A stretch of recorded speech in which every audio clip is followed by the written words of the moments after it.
CoolersOnSale.com here for a review of the DOMETIC CFX 75. This is a 75 quart cooler. The CFX model comes in many shapes and sizes. We have the 75 quart model, which is different than the previous test where we tested a DOMETIC, which was actually an ammonia absorption system, which comes pre-installed in many travel trailers or RVs. Now we wanted to flip over and test the compressor style to show you the difference in that, as well as how does this compare against the Engel. So as you can see right now, I am currently running a test. I actually just finished the test, and it was the exact same test that we ran on the DOMETIC Fridge Freezer that is installed in our travel trailer, as well as the Engel Fridge Freezer, and that's in a previous video. I'll link to that in the description below. But the principle was this: I wanted to test how long does it take to freeze ice, and how long does it take the system to recover? Meaning, when I open this lid for 1 minute, how long does it take to bring that temperature back down to where it was prior to opening that lid? That's the recovery time. The reason that I'm showing that is our fridge freezer in the travel trailer is super slow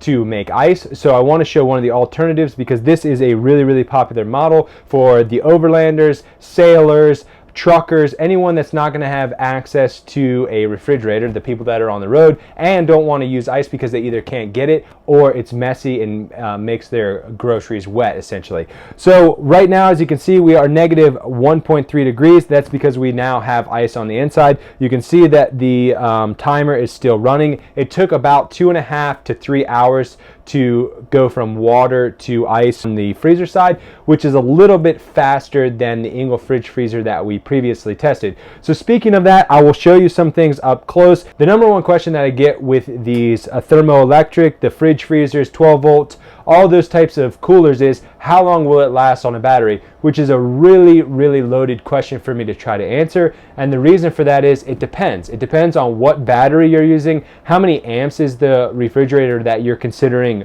drawing. But at least I'm going to give you an idea of what this particular model is pulling and how long you can get out of that.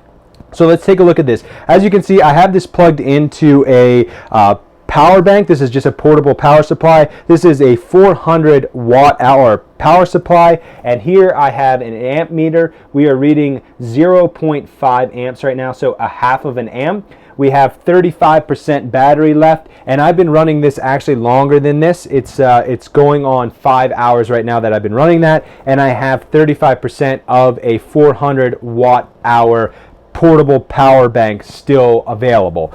Speaking of technology, this cooler is Wi-Fi enabled, so I have the DOMETIC app here, and I can control the temperature on both sides of this cooler. In the freezer, I can put the temperature up or down. As you can see, that little bubble is going up or down, or I could drag it. I have it set at the lowest, and then on the refrigerator side, I have set to 29 degrees. I'll go ahead and bump that up to about 32, which is where it's at right now, and the freezer currently is at 2 degrees. You can control the same settings over here on the side, which is where the display is at, and you toggle through. So this is the current temperature in the freezer, current temperature in the refrigerator. If I wanted to change that, I could change the temperature in the refrigerator right here and then over to the freezer, and you can toggle through Fahrenheit, Celsius, a few others. The last setting on this is turning the Wi-Fi feature on. Right now you see the little blue dot is on the freezer side, because that is where the compressor is running on that side. So let's go ahead and take a look on the inside of this cooler so you can see that the water has turned to ice. In fact, we are negative 1.4 degrees on the inside of this freezer and almost 83 degrees on the surface inside the travel trailer. Here's a look on the inside. As you'll see, that light shines up right away, which is a unique feature of a fridge freezer. The ice is in fact completely frozen. There's no bubbles or anything like that. 2.5 to 3 hours. We'll jump over and show you the refrigerator side. Over here, we are 85 degrees on the surface, 24 degrees on the inside. Another light and a dividing line as well. So as you can see, a ton of room in this fridge freezer. In fact, my wife and I took all of the goods out of our fridge freezer, the DOMETIC that comes in our travel trailer, and put it in this, and we had plenty of room, and that is a week's worth of food. So plenty of room in here. A couple things I want to hit on: the Wi-Fi. How realistic is that? Do you really need that? Well, yeah, because most of the people that are interested in this type of cooler are the overlanders, the sailors, the truckers, people that can't actually get to their cooler while they're driving or sailing or whatever. So it's nice to be able to turn it on or off.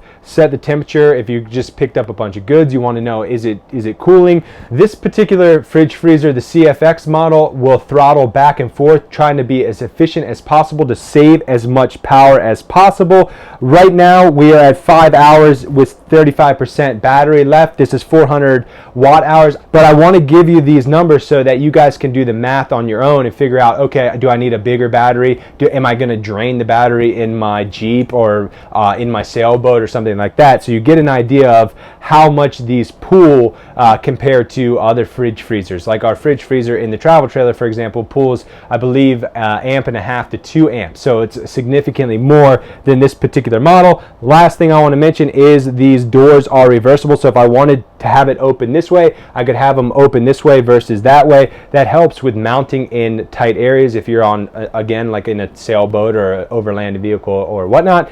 I will have a full write-up of this test as well as go into some of the details of the numbers, because I realize that they're hard to grasp right now. So I'll have that written out so you guys can decide at home, do I need something that's more efficient? Do I not need something that big? Do I need the Wi-Fi enabled cooler?